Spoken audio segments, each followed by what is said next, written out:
The developing and emerging countries remain pretty keen on globalization. They see it as having been very beneficial to them. Right. So the doubts really have come in the developed world. Right. And that reflects the crisis, which has a shattering effect, and long periods of rising inequality.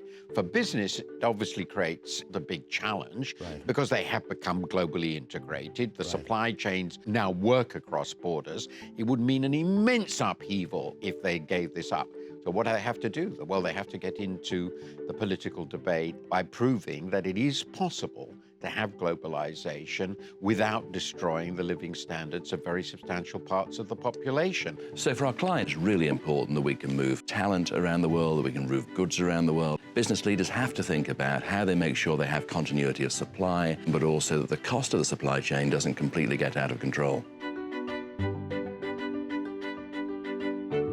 In trade, actually, it's really the US that's gone protectionist. It's not become a big issue in Europe, but there is an almost universal hostility to immigration.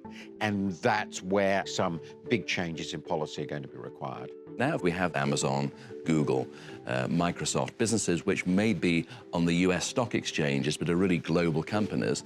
They act a bit like sovereign nations too.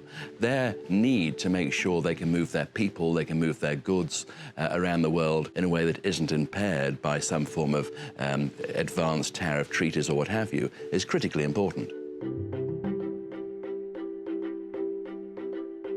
Fundamentally, in my view, the job of a business leader is to lead. They have to set a tone for their company, set a tone in their industry, but collectively as a group of leaders, business people have to make sure that barriers to entry are kept low and trade continues to flow.